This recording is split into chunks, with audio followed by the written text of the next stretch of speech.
Cześć! W dzisiejszym odcinku poruszymy ważny temat dotyczący Twojego czworonoga. Jeśli chcesz lepiej zrozumieć jego potrzeby i zachowania, jesteś we właściwym miejscu. Chcesz wiedzieć więcej o swoim pupilu? Zostań i posłuchaj. Dzisiaj pogadamy o czymś, co pewnie dotyczy wielu z Was, czyli o tych wszystkich psich wybrykach, które potrafią czasem wyprowadzić nas z równowagi. Kto z nas nie miał momentu, kiedy nasz ukochany futrzak zaczął szczekać na wszystko, co się rusza, albo zamienił nasze ulubione buty w przekąskę? No właśnie. Problemy behawioralne u psów to coś, co zdarza się bardzo często, ale spokojnie. Mamy na to sposoby. Dziś opowiem Wam, dlaczego psy zachowują się w taki sposób i co można z tym zrobić. Przyjrzymy się najczęstszym problemom, z którymi mierzą się opiekunowie i podpowiem Wam, jak nad nimi pracować. Przygotujcie się na dawkę praktycznych porad, odrobinę humoru i mam nadzieję kilka momentów, w których wyszeptacie pod nosem: aha, to dlatego mój pies to robi. Lęk separacyjny to jeden z najczęstszych problemów, z jakimi borykają się opiekunowie psów, zwłaszcza tych bardziej przywiązanych do swojego opiekuna. Wyobraźcie sobie sytuację. Wychodzicie z domu na kilka godzin, a wasz pupil zamiast odpoczywać zamienia się w kłębek nerwów. Zaczyna wyć, skomleć, niszczyć meble, albo co gorsza, załatwia się w domu, mimo że na co dzień jest super grzeczny. Niestety, lęk separacyjny może poważnie utrudniać życie nie tylko Wam, ale i Waszemu psu. Dlaczego tak się dzieje? Pies to zwierzę stadne. W naturze rzadko kiedy zostaje sam. Dlatego bycie oddzielonym od swojego stada, czyli Was, wywołuje u niego ogromny stres. Niektóre psy radzą sobie z tym lepiej, inne gorzej. Ale sposobem na rozwiązanie tego problemu jest stopniowe przyzwyczajanie psa do samotności. Jak to zrobić? Przede wszystkim nie zostawiajcie psa nagle na długie godziny. Zacznijcie od krótkich rozłąk. Wyjdźcie na kilka minut, potem na kilkanaście, stopniowo wydłużając czas. Ważne jest, żeby nie robić wielkiego zamieszania wokół wyjścia z domu. Wiecie, o co chodzi. Nie żegnajcie się jak na dworcu, jakbyście mieli nigdy nie wrócić. Po prostu wyjdźcie. To samo przy powrocie. Nie rzucajcie się od razu na psa z milionem pocałunków. Zachowajcie spokój, żeby pies zobaczył, że to normalna sytuacja. Zabawki interaktywne mogą być tu świetnym narzędziem. Zostawcie psu coś, co go zajmie na czas waszej nieobecności. Kąk z jedzeniem, mata węchowa albo zabawki, które angażują jego mózg. Dzięki temu nie tylko zajmie się czymś innym niż demolka mieszkania, ale też nauczy się, że wasza nieobecność wiąże się z czymś przyjemnym. No i trening pozytywnego wzmocnienia to jest sedno w pracy z psami. Nagradzajcie psa za spokojne zachowanie, zarówno przed wyjściem, jak i po powrocie. Pies zacznie kojarzyć waszą nieobecność z czymś pozytywnym, a nie stresującym. Pamiętajcie tylko, że cierpliwość to podstawa. Lęk separacyjny to problem, który nie zniknie w tydzień, ale z czasem, konsekwencją i odpowiednim podejściem możecie nauczyć psa, że bycie samemu wcale nie jest takie straszne. Nadmierne szczekanie to problem, z którym spotyka się wielu opiekunów psów. No bo kto z nas nie miał sytuacji, w której pies nagle postanawia szczekać na dosłownie wszystko: przechodzącego sąsiada, przelatującego ptaka, a czasem nawet na cień, który pojawił się na ścianie. Dla psa szczekanie to sposób komunikacji, ale dla nas, ludzi, bywa to męczące, zwłaszcza gdy pies szczeka bez wyraźnej przyczyny, przynajmniej z naszej perspektywy. Zanim zaczniemy walczyć z tym problemem, trzeba zrozumieć, dlaczego pies szczeka. I tutaj mamy kilka opcji do rozważenia. Po pierwsze, pies może szczekać z nudów. Jeśli nasz pupil ma za mało aktywności fizycznej i umysłowej, zaczyna szukać sobie zajęcia. A że szczekanie to jedna z najprostszych rzeczy, które pies może robić, często wybiera właśnie tę formę. Z drugiej strony może to być wynik lęku. Pies może czuć się zagrożony, szczególnie w nowych sytuacjach lub w obliczu obcych osób czy dźwięków. Wreszcie nadmierne szczekanie może wynikać z braku uwagi. Pies nauczył się, że szczekaniem zwraca na siebie uwagę i robi to po prostu dlatego, że wie, że zareagujecie. Jak więc poradzić sobie z nadmiernym szczekaniem? Pierwszy krok to dokładne zrozumienie, co jest jego przyczyną. Czy pies szczeka, bo jest znudzony? Jeśli tak, to czas na więcej aktywności. Regularne spacery, zabawy i ćwiczenia umysłowe, takie jak węchowe zabawy czy interaktywne zabawki, mogą zdziałać cuda. Pies, który ma zajęcie, nie będzie miał czasu na bezcelowe szczekanie. Pamiętajmy, że dla psa szczekanie może być odpowiedzią na zbyt małą dawkę aktywności, zarówno fizycznej, jak i mentalnej. Jeśli szczekanie jest spowodowane lękiem, trzeba będzie podejść do tematu delikatniej. Tutaj kluczowe jest zbudowanie poczucia bezpieczeństwa. Zastanówcie się, co konkretnie wywołuje u psa stres. Czy to dźwięki z ulicy, obcy ludzie, a może inne psy. Warto w takich sytuacjach pracować nad desensytyzacją, czyli stopniowym przyzwyczajaniem psa do bodźców, które go stresują, w kontrolowany sposób, a także stosować trening pozytywnego wzmocnienia. No i nie możemy zapomnieć o komendzie cicho. To jedno z tych narzędzi, które może być bardzo przydatne, ale wymaga konsekwencji. Kiedy pies zaczyna szczekać, nie krzyczcie na niego. To tylko go bardziej nakręci. Zamiast tego poczekajcie, aż na moment przestanie szczekać i wtedy spokojnie, ale zdecydowanie użyjcie komendy cicho. Jeśli pies uspokoi się na chwilę, nagradzajcie go. W ten sposób zacznie kojarzyć, że cisza to coś dobrego i nagradzanego. Na koniec warto pamiętać, że każdy pies jest inny. Jedne psy szczekają z natury bardziej, inne mniej, ale zawsze można pracować nad tym, aby zmniejszyć częstotliwość szczekania. Zrozumienie potrzeb psa i odpowiednia reakcja na jego zachowanie to podstawa. Podobnie jak w przypadku lęku separacyjnego, najważniejsze są cierpliwość i konsekwencja. Totalnie agresja wobec innych psów to jeden z tych problemów, który może naprawdę utrudnić wspólne spacery i kontakty społeczne naszego pupila. Nikt nie lubi sytuacji, gdy podczas spaceru pies nagle zaczyna szczekać, warczeć, a czasem nawet rzucać się na inne psy. Dla opiekunów bywa to stresujące, a i sam pies w takich momentach czuje się zagrożony lub sfrustrowany. Zrozumienie, dlaczego pies reaguje agresywnie na inne psy, jest podstawą do rozwiązania tego problemu. Agresja wobec innych psów może mieć różne przyczyny. Czasem wynika z lęku. Pies czuje się niepewnie w obecności innych psów i zamiast się wycofać, woli zaatakować jako forma obrony. W innych przypadkach agresja może być spowodowana nadmierną ekscytacją lub brakiem odpowiedniej socjalizacji w młodym wieku. Psy, które nie miały zbyt wielu kontaktów z innymi psami, mogą nie wiedzieć, jak poprawnie nawiązywać relacje i reagują agresją z powodu braku doświadczenia. Pierwszym krokiem w pracy z psem agresywnym wobec innych psów jest odpowiednia socjalizacja. Jeśli nasz pies nie miał zbyt wielu pozytywnych doświadczeń z innymi psami, warto rozpocząć od wprowadzania go do takich sytuacji stopniowo. Spotkania z dobrze wychowanymi, spokojnymi psami mogą pomóc psu zrozumieć, że kontakt z innymi psami nie jest niczym złym. Oczywiście nie wszystko naraz. To proces, który wymaga czasu. Kontrolowanie sytuacji za pomocą smyczy to kolejna ważna kwestia. Jeśli widzimy, że nasz pies zaczyna reagować agresywnie na widok innego psa, starajmy się zachować spokój i nie dopuszczać do konfrontacji. Napinanie smyczy czy krzyki tylko pogłębiają stres psa. Warto pracować nad tym, aby pies uczył się spokojnych reakcji w obecności innych psów. W takich momentach trening komend, takich jak siad czy do mnie, może być bardzo pomocny. Kiedy pies jest spokojny w obecności innego psa, nie zapomnijmy go nagrodzić. Wzmacnianie pozytywnych zachowań sprawia, że pies zaczyna kojarzyć inne psy z czymś przyjemnym, a nie stresującym. Jeśli jednak agresja wobec innych psów jest poważnym problemem, warto rozważyć pomoc behawiorysty. Specjalista pomoże zdiagnozować przyczyny zachowania i wdrożyć indywidualny plan treningowy dostosowany do potrzeb psa. Każdy pies jest inny, więc czasem konieczna jest bardziej specjalistyczna pomoc. Praca nad agresją wobec innych psów wymaga cierpliwości, konsekwencji i spokoju. Ważne jest, aby nie poddawać się i pamiętać, że zmiany mogą nie nadejść od razu, ale z odpowiednim podejściem można osiągnąć naprawdę dużo. Dla psa, który zaczyna czuć się pewniej w obecności innych czworonogów, każdy spacer staje się mniej stresujący, zarówno dla niego, jak i dla nas. Ciągnięcie na smyczy to chyba jedna z najczęstszych zmór opiekunów.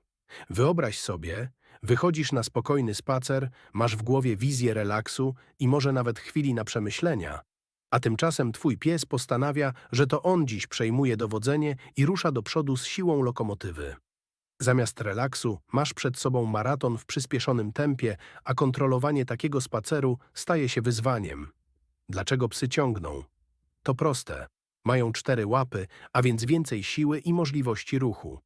Do tego dochodzi ich naturalna ciekawość.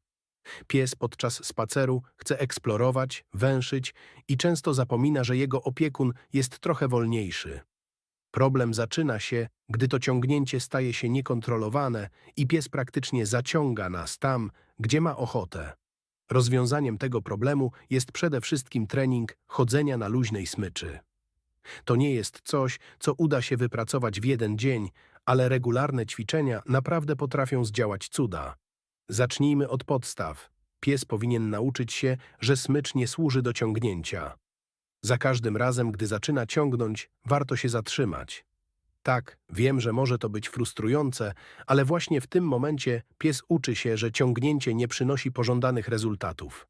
Im bardziej ciągnie, tym wolniej idziemy. Gdy pies zaczyna iść w odpowiednim tempie, należy go nagrodzić.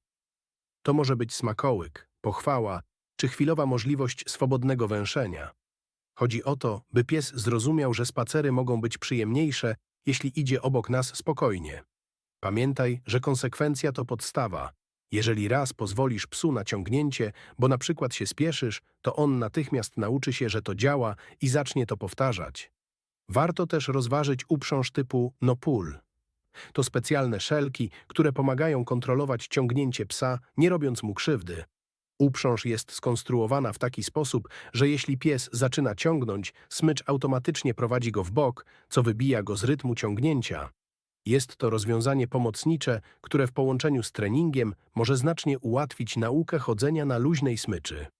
Podczas spacerów warto też zmieniać trasy i tempo, aby pies musiał się skupić na tym, co się dzieje, zamiast pędzić przed siebie. Dodatkowo wprowadzanie krótkich przerw na ćwiczenia, takie jak siad czy zostań, może pomóc w zwiększeniu koncentracji psa na opiekunie. Podsumowując, ciągnięcie na smyczy to problem, który można rozwiązać dzięki cierpliwości, konsekwencji i odpowiedniemu treningowi.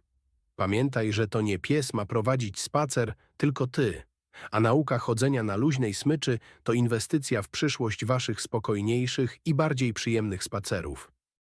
Lęk przed głośnymi dźwiękami to coś, z czym wielu opiekunów psów niestety ma do czynienia.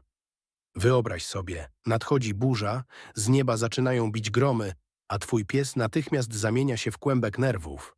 Drży, chowa się w najciemniejszy kąt domu, a czasem nawet zaczyna panikować i biegać w kółko. Fajerwerki? Sylwester może być dla ludzi radosnym czasem, ale dla naszych pupili często staje się jednym z najbardziej stresujących momentów w roku. Niestety psy często nie rozumieją, skąd dochodzą te przerażające hałasy i co one oznaczają, dlatego reagują strachem. Jak sobie z tym radzić? Pierwszym krokiem jest zrozumienie, że dla psa głośne dźwięki są niezrozumiałe i nieprzewidywalne. Niektóre psy mogą reagować tylko na naprawdę głośne i nagłe odgłosy, jak wybuchy fajerwerków, podczas gdy inne mogą być wystraszone nawet odgłosem hałasującego auta czy odkurzacza. W przypadku psów wrażliwych na dźwięki istotne jest stopniowe przyzwyczajanie ich do takich bodźców. Proces przyzwyczajania, zwany desensytyzacją, polega na powolnym wprowadzaniu psa do sytuacji, które go przerażają, ale w kontrolowanych warunkach. Można na przykład odtwarzać dźwięki burzy czy fajerwerków na bardzo niskim poziomie głośności, podczas gdy pies jest w spokojnym otoczeniu, zajęty czymś przyjemnym, jak jedzenie ulubionego smakołyka. Stopniowo zwiększamy głośność, tak aby pies zaczynał kojarzyć te dźwięki z czymś pozytywnym, a nie strasznym. Ważne, aby ten proces odbywał się powoli i delikatnie, bo przesadzenie z głośnością może tylko pogłębić jego lęk. Kolejną metodą są techniki uspokajające. Wielu opiekunów psów odkrywa, że pewne rodzaje muzyki lub kojących dźwięków mogą pomóc psu się uspokoić w stresujących momentach. Istnieją nawet specjalnie skomponowane playlisty, które mają na celu łagodzenie psiego lęku. Muzyka, która jest powolna, monotonna i ma niskie tony, działa uspokajająco na niektóre psy, pomagając im się zrelaksować. Nie możemy też zapomnieć o fizycznym wsparciu dla naszych pupili. Kamizelki antystresowe, znane także jako kamizelki uciskowe, mogą być niesamowicie skuteczne. Działają one na zasadzie delikatnego nacisku na ciało psa, co ma działanie uspokajające. To trochę jak uczucie objęcia, które pomaga psu czuć się bezpieczniej. Wielu opiekunów zauważa, że ich psy wyraźnie się uspokajają, gdy noszą takie kamizelki podczas burz czy fajerwerków. Niektóre psy potrzebują także spokojnego, odosobnionego miejsca, gdzie mogą się schronić w trakcie głośnych dźwięków. Ciemne, ciche miejsce w domu, które pies sam wybiera jako swoją bezpieczną strefę, może być dla niego schronieniem w chwilach stresu. Nie zmuszaj psa do wyjścia z tego miejsca, gdy burza jeszcze trwa. Pozwól mu samemu decydować, kiedy czuje się wystarczająco bezpiecznie. Warto pamiętać, że praca z psem wrażliwym na dźwięki wymaga czasu i cierpliwości. Każdy pies jest inny, więc nie zawsze wszystkie metody zadziałają od razu.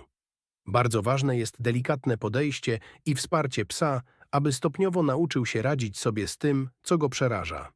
Rzucie przedmiotów to jeden z tych problemów, który może doprowadzić do szewskiej pasji nawet najbardziej cierpliwego opiekuna. Wyobraź sobie, wracasz do domu po całym dniu pracy, a tam twoje ulubione buty wyglądają, jakby zostały przemielone przez maszynkę do mięsa. Poduszki są rozprute, a drewniane nogi od stołu przypominają nieoheblowane sztachety z płotu sąsiada. To częsty problem, zwłaszcza u młodszych psów, które uwielbiają badać świat za pomocą zębów. Ale co z tym zrobić? Pierwszym krokiem w radzeniu sobie z nadmiernym rzuciem przedmiotów jest zrozumienie, dlaczego pies to robi. Psy, zwłaszcza szczenięta, często gryzą rzeczy, bo w ten sposób łagodzą ból związany z wyrzynaniem się zębów lub po prostu chcą rozładować nadmiar energii. Czasami jest to kwestia nudy. Pies, który zostaje sam przez długie godziny, może zacząć szukać sobie zajęcia, a niestety twoje kapcie mogą wydawać się idealnym partnerem do zabawy. Wreszcie rzucie może być sposobem radzenia sobie ze stresem, zwłaszcza jeśli pies ma lęk separacyjny. Co więc możemy zrobić, by powstrzymać psa przed niszczeniem domowych przedmiotów? Najprostszym rozwiązaniem jest oferowanie psu alternatyw. Zamiast zostawiać go samego z dostępem do twoich ulubionych przedmiotów, zadbaj o to, by miał pod łapą coś bardziej odpowiedniego do gryzienia. Zabawki do rzucia, zwłaszcza te wykonane z wytrzymałych materiałów, mogą być wybawieniem. Kongi, gumowe kości, kule smakule wypełnione drobnymi smakołykami, a nawet specjalne gryzaki dentystyczne. To wszystko pomoże psu zająć się czymś, co nie wywoła twojej frustracji. Kolejną ważną kwestią jest dbanie o to, by pies miał odpowiednią ilość stymulacji fizycznej i umysłowej. Pies, który ma zapewnione regularne spacery, zabawy i ćwiczenia, nie będzie miał tak wielkiej potrzeby rozładowania energii na domowych meblach. Spacery to oczywiście podstawa, ale równie ważne są zabawy w domu, które angażują umysł psa. Zabawki węchowe, układanki czy interaktywne gry mogą zająć psa na dłużej, a zmęczony pies to zadowolony pies.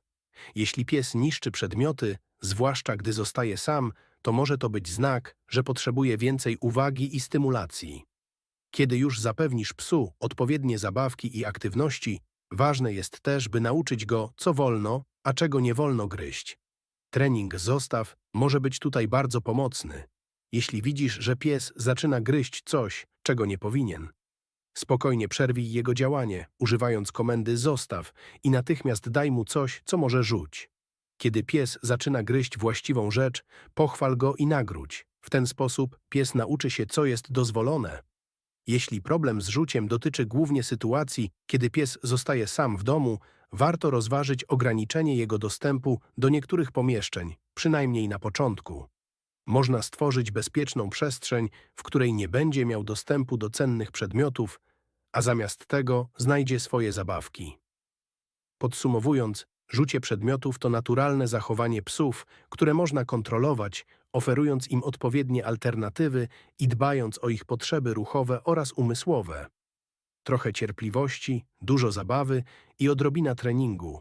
I twoje buty pozostaną całe. Na zakończenie dzisiejszego odcinka chciałbym podkreślić, że większość problemów behawioralnych, z jakimi spotykamy się u naszych psów, wynika z braku zrozumienia ich potrzeb oraz niedostatecznej stymulacji umysłowej i fizycznej. Psy to zwierzęta niezwykle inteligentne, które potrzebują nie tylko miłości i opieki, ale także odpowiedniej dawki aktywności i wyzwań dla swojego umysłu. Kiedy te potrzeby są zaspokojone, wiele problemów zniknie lub znacznie się zmniejszy. Jeśli jednak macie wrażenie, że niektóre z zachowań waszego psa są trudne do opanowania, warto skonsultować się z behawiorystą. Specjalista pomoże zdiagnozować problem i zaproponuje indywidualne rozwiązania dostosowane do waszego pupila. To nic złego poprosić o pomoc. Wręcz przeciwnie, to dowód odpowiedzialności i troski o dobrostan psa. Pamiętajcie, że każdy problem można rozwiązać, jeśli podejdziecie do tego z cierpliwością, konsekwencją i ogromną dawką miłości. Nasze psy są naszymi najlepszymi przyjaciółmi, a my możemy być dla nich najlepszymi opiekunami, jeśli tylko damy im to, czego potrzebują.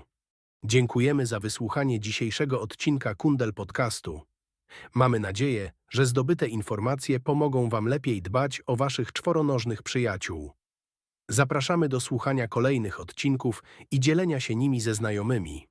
Jeśli podobał wam się ten odcinek, prosimy o subskrybowanie naszego kanału, zostawienie łapki w górę lub komentarza. Wasze wsparcie pomaga nam tworzyć coraz lepsze treści. Dziękujemy.